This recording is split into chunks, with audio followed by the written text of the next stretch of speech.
Olá, veja os destaques de hoje do portal da Assembleia.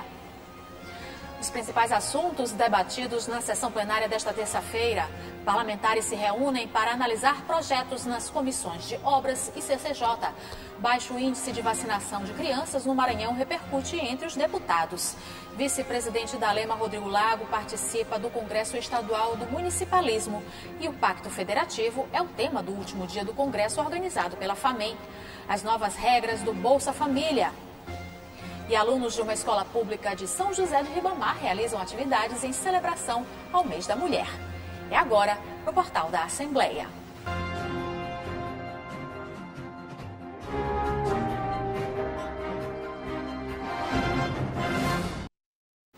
A gente começa o portal indo direto ao plenário na Gibiaipa para falar com o repórter Joelson Braga, que acompanhou a primeira sessão plenária da semana e vai contar para a gente os destaques.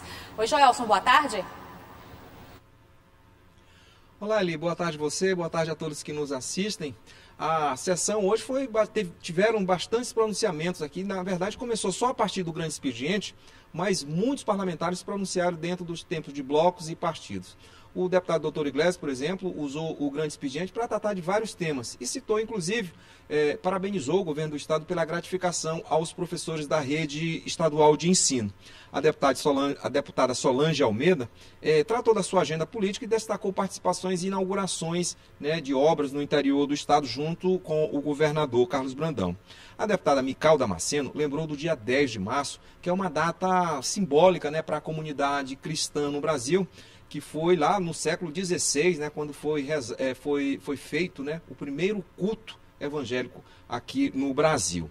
A deputada Fabiana Velar homenageou o ex-prefeito de Amapá do Maranhão, Milton Lemos. O prefeito faleceu e a deputada pediu 1 minuto de silêncio aqui aos seus colegas de parlamento, seus pares, e foi feita uma homenagem ao ex-prefeito político lá da região. Inclusive, nesse momento, era o deputado Arnaldo Melo, que quem presidia a sessão, e autorizou 1 minuto de silêncio. Foi feito aqui esta homenagem ao ex-prefeito Milton Lemos.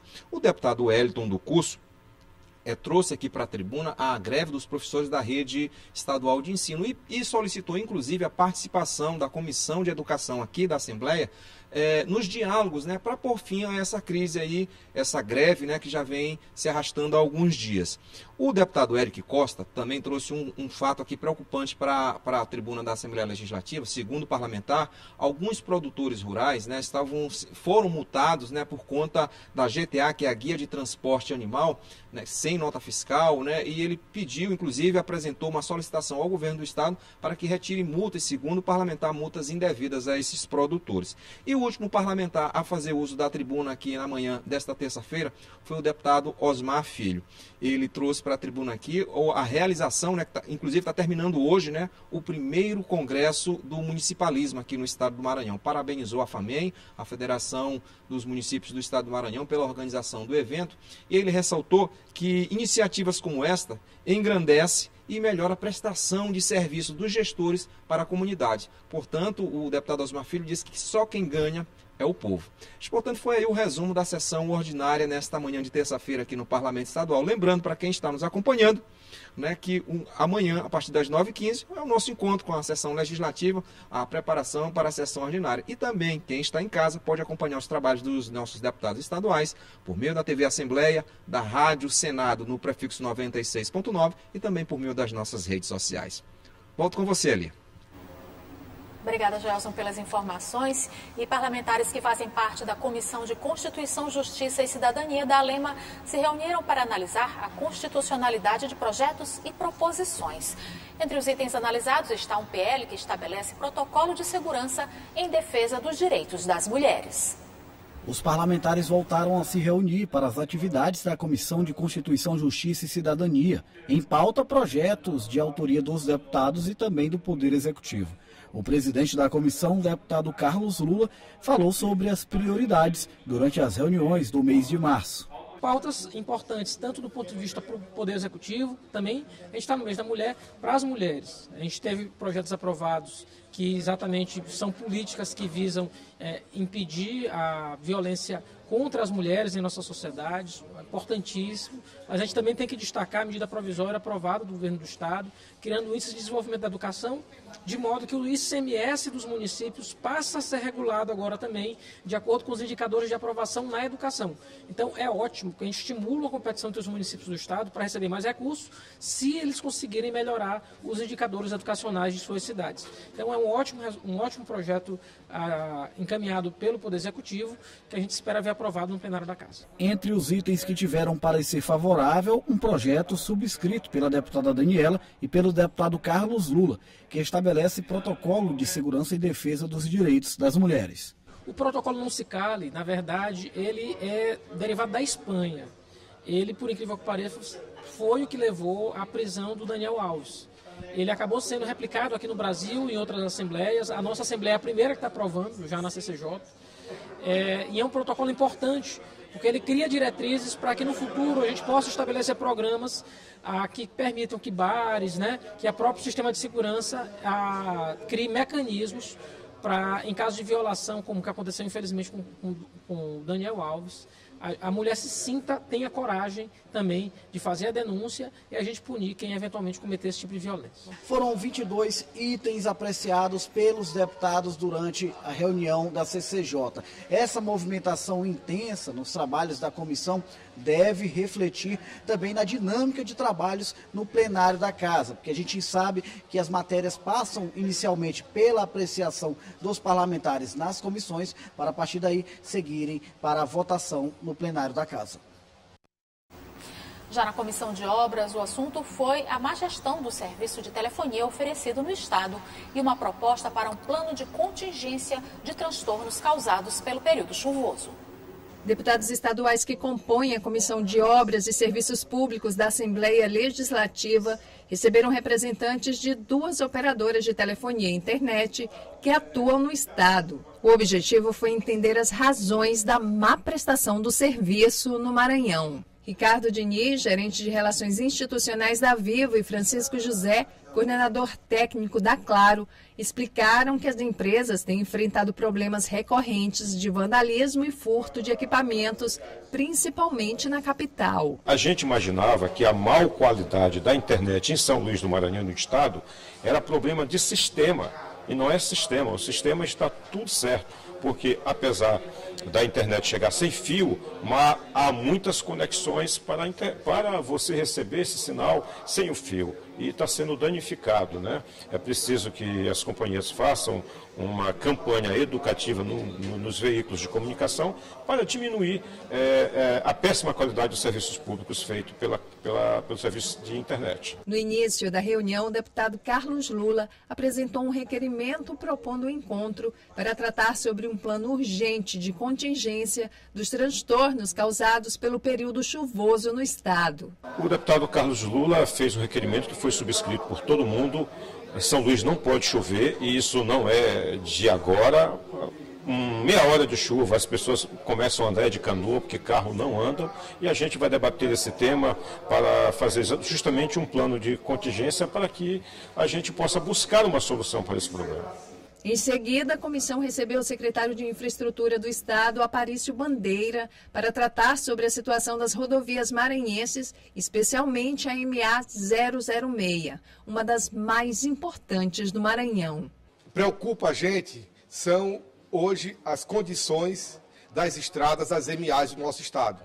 Mas temos que entender também, estamos num período muito chuvoso, eles não pararam a obra, simplesmente deram uma retardada, mas com a nossa conversa hoje, com o nosso incentivo hoje, com a nossa reivindicação, tenho certeza que o nosso Maranhão vai avançar muito mais. Então, quero aqui parabenizar toda a equipe da Sinfra e o governo do estado e o nosso presidente da comissão, o nosso deputado Cláudio Cunha. Deputados também aproveitaram a oportunidade para apresentar requerimentos solicitando melhorias em outras rodovias maranhenses. Felizmente, os períodos chuvosos, eles realmente deterioram as estradas, E esse ano, essas recuperações começaram até um pouquinho mais cedo, que é o que é de parabenizar o governo do estado, o governador Carlos Brandão, secretário Aparício, por essa por essa pressa, né? Saber que ela realmente ela é necessária para que a gente continue com essa mobilidade em boas condições. O ministro das Comunicações, Juscelino Filho, realizou palestra no 1º Congresso Estadual do Municipalismo, organizado pela Federação dos Municípios do Maranhão, a FAMEM. O vice-presidente da ALEMA, deputado Rodrigo Lago, também esteve presente no primeiro dia de evento. São 2 dias de evento que contam com debates e palestras de autoridades públicas, incluindo representantes do governo federal. Na tarde dessa segunda-feira, o ministro das Comunicações, Juscelino Filho, palestrou sobre a relação das tecnologias de informação e comunicação com o desenvolvimento da sociedade. Também destacou as ações do governo federal na área das telecomunicações para o Maranhão.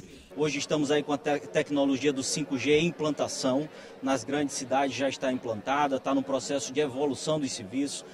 Estamos trabalhando para antecipar essa chegada dessa tecnologia nas cidades menores. Então vamos explicar essa evolução, como essa tecnologia vai fazer a diferença na vida das pessoas, porque as pessoas às vezes ainda não entendem isso. Então é sobre isso e outros assuntos que envolvem a nossa área, como a conectividade nas escolas, que é uma das pautas mais importantes que nós estamos tratando também, junto com o presidente Lula, com o ministro Camilo Santana da área da educação, que nós vamos estar aqui falando para os gestores municipais e todos aqueles que estão de alguma forma conectados com os municípios. O avanço e desafios dos vice-prefeitos e vice-prefeitas nas gestões municipais foi tema de painel no primeiro dia, que contou com a participação do vice-presidente da Assembleia Legislativa do Maranhão, deputado Rodrigo Lago. É um evento muito importante, organizado pela FAMEM, que valoriza o municipalismo aqui do Maranhão. O primeiro congresso municipalista aqui do Maranhão, organizado pela FAMEM. Eu participei há pouco de um painel organizado pela Univimar, União dos Vice-Prefeitos e Vice-Prefeitas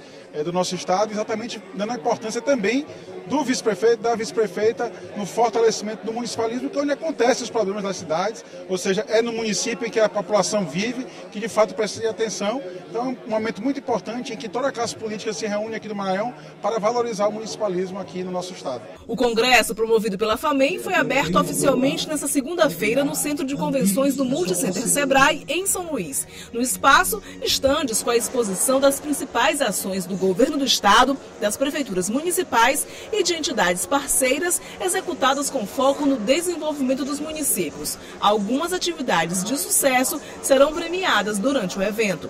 O Congresso Estadual do Municipalismo já entrou para a pauta política do Estado como um grande momento de integração e articulação das lideranças dos 3 poderes para o desenvolvimento dos municípios do Maranhão. É uma oportunidade para que os municípios, gestores, vereadores, quem faz a política municipal possa trocar experiência, apresentar o que está dando certo e levar para os seus municípios também boas práticas a serem copiadas. Uma unidade importante, né, dos municípios, a Assembleia, a bancada federal, o governo do estado, o governo federal, que agora volta a fazer parte do cenário aqui no estado do Maranhão, no momento de unidade, de diálogo, na amostra de experiências de alguns municípios aqui. É muito importante isso. Vem mostrando aos nossos municípios o que é para a nossa capital, o que é o município, o que é que eles produzem, o que é como é o jeito de trabalhar das pessoas, as maneiras das pessoas.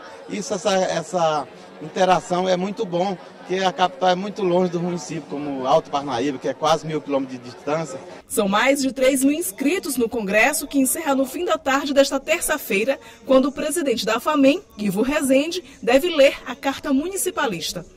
A importância de a gente poder estar tratando das pautas municipalistas, tendo em vista que o movimento municipalista é fundamental para o desenvolvimento do estado do Maranhão. De a gente ter esse realinhamento do governo do estado com o governo federal, de ter na oportunidade um governador, que é o Carlos Brandão, que vem com esse discurso do municipalismo, que é um municipalista por convicção, o presidente Lula, que chega também com esse discurso de dar uma maior atenção para as cidades do país, e a FAMEM será mais uma articuladora desse grande movimento, desse grande momento que o Maranhão vive.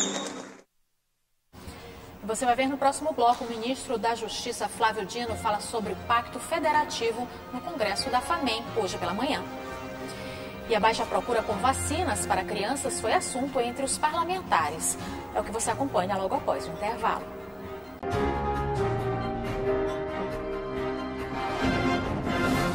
Hoje pela manhã, o ministro da Justiça, Flávio Dino, participou do Congresso Estadual Municipalista promovido pela FAMEM. Flávio Dino palestrou para gestores municipais e outras autoridades sobre Pacto Federativo. O ministro da Justiça e Segurança Pública, Flávio Dino, fez análises sobre o atual cenário que cerca o Pacto Federativo e apontou possíveis ajustes que precisam ser discutidos em torno do assunto. Nós temos um grande desafio esse ano, falarei sobre isso, que é a votação da reforma tributária no Congresso Nacional. Nós teremos mudança dos impostos e isso significa que haverá mudança na distribuição de recursos entre o governo federal, estados e municípios. Eu diria que esse é o principal desafio para nós termos o federalismo fiscal justo, porque os municípios têm muitas atribuições, bem sabemos. A presidente da Assembleia Legislativa, a deputada Iracema Vale, representou o parlamento maranhense durante o evento e destacou a necessidade dos debates que possam corrigir injustiças que atingem os municípios. A Assembleia vai trabalhar em conjunto com a FAMEM, com os prefeitos do Maranhão, lutando para que finalmente esse pacto federativo saia, porque vai se fazer justiça com os prefeitos e com os municípios do país. O sistema de arrecadação dos municípios foi pauta durante o encontro.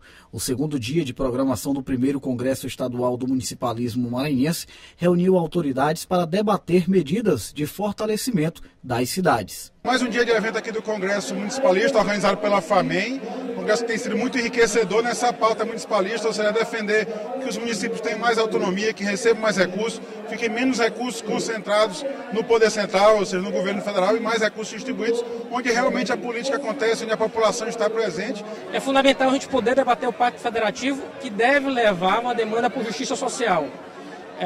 A gente vai debater a reforma tributária esse ano no Congresso Nacional, e é fundamental que a gente possa resolver uma equação posta desde 88, que é as cidades terem o maior número de políticas públicas a serem executadas, saúde, educação, infraestrutura, moradia, mas ao mesmo tempo serem os entes federais, os entes da nossa federação que menos têm recursos para receber. Eu acho que nesse momento que nós iniciamos o ano sobre a égide do governo Lula, e onde o primeiro ato dele foi chamar todos os governadores, ao mesmo tempo que nós estamos vivendo no momento que aqui que é o Congresso Municipalista, entender a importância dos municípios dentro dessa conjuntura do Pacto Federativo.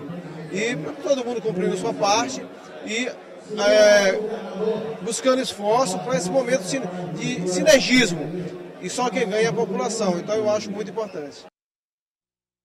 O governo federal vai lançar o programa Voa Brasil, de redução de preços de passagens aéreas no país.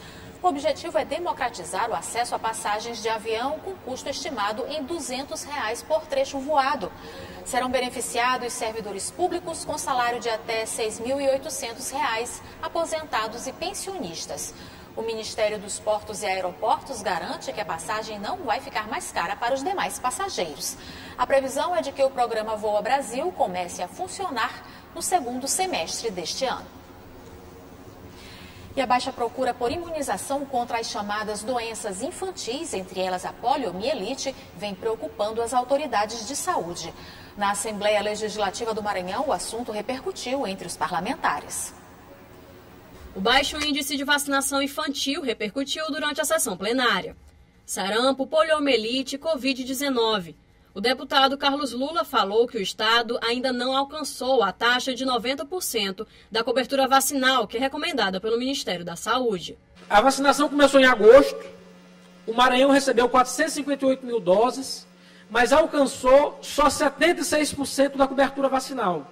17 municípios, deputado Neto, apresentou menos de 50% das doses aplicadas. E aí eu falo aqui com muita preocupação no município de Santa Filomena. Só tem 13% das doses aplicadas. Mas eu queria falar também, deputado Neto, do município de São Luís. São Luís é uma das piores cidades em termos de imunização. Só 32% das doses, deputado Neto, de vacina contra a poliomielite foram aplicados na cidade de São Luís. Segundo dados, o Maranhão aplicou 348 mil doses, o que corresponde a 76,13% da campanha do ano passado. A capital ficou em terceiro lugar, com 32,27% em relação à cobertura vacinal. A deputada doutora Viviane também se pronunciou sobre o problema e defendeu a importância da imunização para as crianças do estado. Vou dar um depoimento pessoal. O meu pai, na infância, teve pólio. Meu pai tem um problema na perna, teve pólio. E já existe nas grandes cidades, meu filho estuda medicina, uma preocupação muito grande. Ele estuda em Brasília, que já está, não só lá em Brasília, como todo o Brasil, voltando a pólio, que era uma doença erradicada. E a gente tem um problema muito maior, que, por exemplo, os médicos lá em Brasília, que é uma cidade grande, a capital federal, não existe médicos que conheçam a poliomielite. Então, é muito preocupante a volta de uma doença, que você sabe que muitas vezes deixa a pessoa sem andar. No caso do meu pai, ele anda, tem um problema na perna, mas anda, mas muitos são afetados de forma que não vão andar. E como era uma doença erradicada, não tem médico que saiba tratar. Desde o ano de 2019, o Brasil perdeu o status de país livre do sarampo após o aparecimento de novos casos. No Maranhão, a baixa cobertura vacinal contribui com o risco, sobretudo em crianças. Mesmo com a pandemia controlada a partir da vacinação, segundo dados da Secretaria de Estado da Saúde, 94% da população adulta, 61% dos adolescentes e 20% das crianças receberam as 2 primeiras doses. Já os menores empurram para baixo a taxa de vacinação do estado e aumentam o risco de adoecimento da população. A Escola do Legislativo ofereceu orientações aos servidores sobre digitalização dos processos que tramitam no Parlamento. A ideia é proporcionar entendimento geral sobre o SIGAP, Sistema Gestor de Automação de Processos, e suas principais funcionalidades aos usuários finais, de uma forma que eles possam utilizar o programa de modo adequado. Na sala, os olhares estão atentos às informações repassadas durante o curso de Sistema Gestor de Automação de Processos na Escola do Legislativo. De acordo com o Alessandro, professor técnico da Escola do Legislativo da Alema, o curso é fundamental para quem trabalha diretamente com os processos mais burocráticos do Legislativo. O SIGAP é um programa de gestão de processos, né? Ele já chama de automação. Então, o servidor que tem acesso ao SIGAP, ele vai poder consultar os processos que vão chegar no setor dele e fazer a tramitação, ou seja, passar para um outro setor. Ele vai fazer acompanhamento do processo, como está andando, e vai poder passar o processo para outro local, tá? Encaminhar o processo para um outro setor. Na prática, o SIGAP viabiliza a digitalização de processos que estão em trâmite na casa. O curso é somente para servidores e funciona de segunda a sexta, pela manhã, com duração de até 1 hora.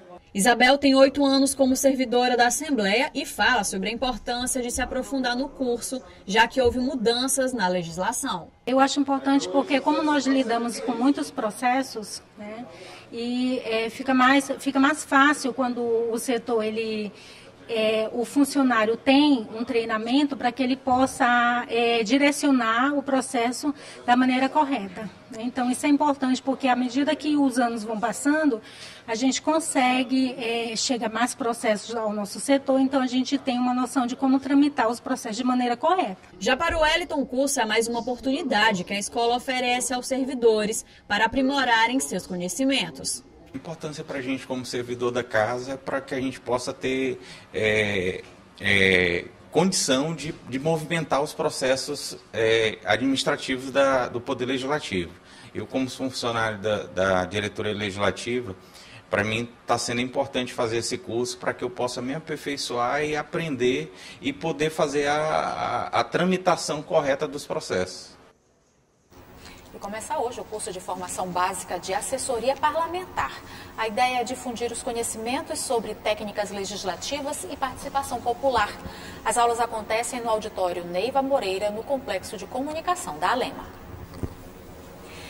E você vai ver no próximo bloco, o Lei institui campanha para estimular a participação feminina na política. E vídeo produzido pela TV Assembleia sobre mulheres que fizeram história é exibido para alunos de uma escola pública de São José de Ribamar. É o que você acompanha logo após o intervalo.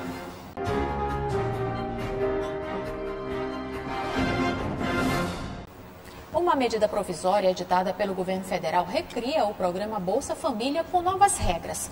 O repórter Ismael Gama tem mais detalhes sobre a decisão. De acordo com as novas regras, as famílias beneficiadas com o programa vão receber um valor mínimo de R$ 600, com um adicional de R$ 150 por criança de até 6 anos. A nova legislação prevê que poderão receber benefícios famílias com renda de até R$ 218 por pessoa. Os pagamentos com as novas regras começam a partir do dia 20 de março. O Bolsa Família é voltado para famílias em situação de vulnerabilidade econômica e social e retoma o modelo original. Vai ser preciso comprovar a frequência escolar dos filhos e manter atualizadas as cadernetas de vacinação da família inteira. Grávidas deverão fazer o acompanhamento pré-natal. Aqui no estado foram cancelados 53.183 benefícios do Bolsa Família, por irregularidades nos benefícios. Por outro lado, 27.933 beneficiários foram incluídos. Ismael Gama, para a TV Assembleia. No episódio de hoje da série Leis para Elas, você vai ver que para criar leis é fundamental a presença de mais mulheres na política. E elas vêm conquistando espaços em todas as esferas. No Maranhão, uma lei institui a campanha Mais Mulheres na Política como forma de estimular a participação feminina nas atividades políticas.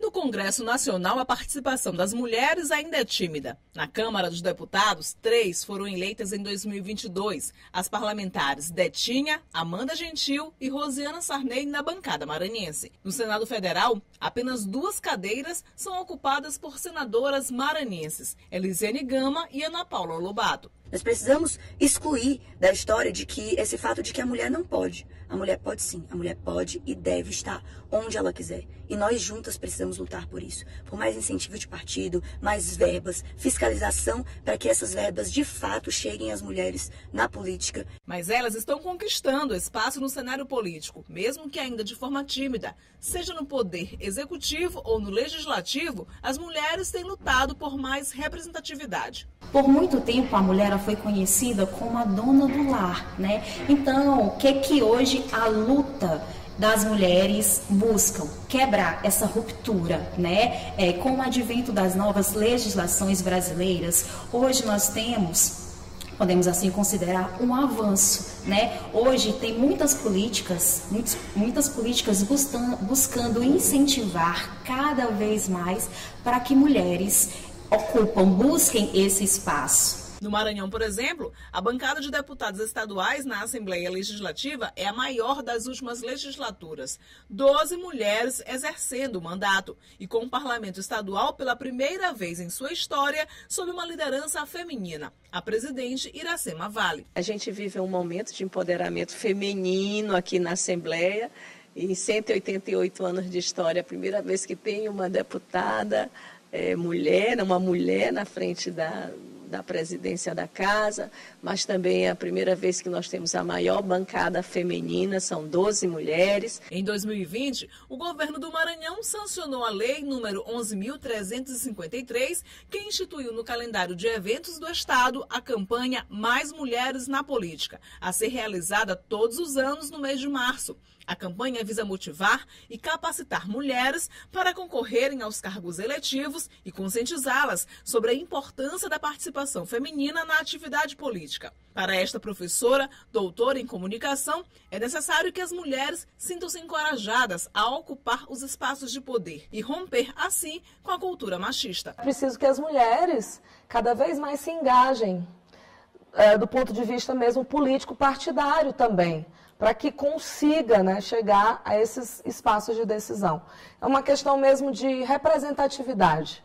Nós, mulheres, precisamos estar nos espaços de poder, disputar, né, lugares de decisão, para que a gente possa também criar leis, né, reivindicar nossos direitos, garantir nossos direitos nesses espaços. Então, não adianta a gente querer esperar, né, do outro, ou seja, esperar dos homens que sempre dominaram a cena, né, a cena no país.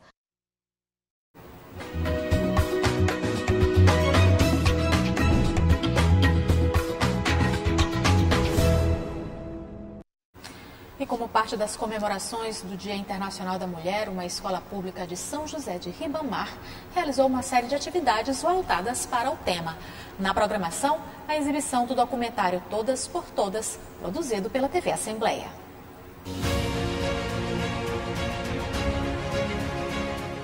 É aqui na Escola Municipal Maria Elisa Almeida Silva que a nossa equipe veio acompanhar uma série de projetos e trabalhos feitos por professores e alunos voltados para o Dia Internacional da Mulher.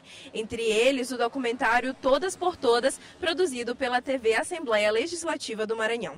Na sala, os alunos estavam atentos a cada detalhe. O documentário teve roteiro e edição de Márcia Carvalho e edição de Adiel Santos e conta a história de mulheres que marcaram época, seu protagonismo social e político, com destaque para o Parlamento maranhense e a eleição da primeira presidente mulher em uma história de 188 anos, a deputada Iracema Vale. Para Safira, todas essas mulheres significam inspiração. Esse documentário mostra que todas as mulheres, meninas, senhoras, qualquer uma de nós pode sim participar na política, ter o seu voto e participar também na hora de decisões políticas. A escola, localizada em São José de Ribamar, entrou em contato com a produção da TV Assembleia para que o vídeo fosse exibido e assim demonstrar aos alunos as conquistas femininas ao longo dos anos. Após a exibição do documentário, a produção continuou. Na sala de aula, um camarim foi improvisado. É que o Marcos Felipe e o Iberlan estavam se preparando para a representação de duas mulheres importantes no cenário nacional. Maria da Penha, que deu origem a uma das leis mais importantes do país, e Dilma Rousseff, primeira e única mulher eleita presidente do Brasil. Eu escolhi a Dilma porque ela foi a primeira presidente mulher do Brasil e marcou uma história no Brasil. Maria da Penha foi uma mulher muito importante, trabalhadora e sofreu maus tratos contra seu marido. E nós estamos aqui tentando combater essa discriminação contra as mulheres. E isso é muito importante porque nossas mulheres são umas pessoas importantes para a nossa vida. A ideia do projeto Semana da Mulher foi oferecer aos alunos experiências pedagógicas para repensar o significado do Dia Internacional da Mulher, celebrado em 8 de março. É importante que os alunos entendessem que a luta é por igualdade. Não se trata de celebrar apenas as diferenças, mas entender que nós precisamos trabalhar para ter uma sociedade em que meninos e meninas, homens e mulheres tenham absoluta igualdade de direitos. Então, o que embasou o nosso projeto foi exatamente isso. Nos corredores, uma festa só. É que todo mundo queria fazer parte do resultado de tudo que eles construíram para essa semana. O aprendizado que eles vão levar para além dos muros da escola. Eu tenho certeza que depois do projeto eles vão entender que, além da flor, além do chocolate, a mulher quer ser reconhecida, quer ter a sua dignidade respeitada, quer ser o que ela realmente quer ser, porque isso às vezes a sociedade impede, né? Que a mulher seja o que ela realmente quer ser. E eu tenho certeza que fará diferença em suas vidas. No encerramento, dinamismo, consciência e uma playlist musical para celebrar o Dia da Mulher, que por tudo que aprenderam deve ser comemorado todos os dias.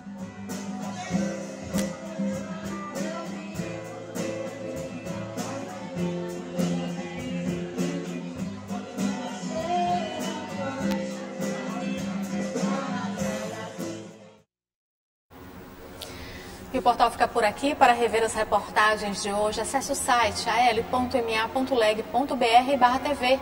A gente volta a se encontrar amanhã. Até lá!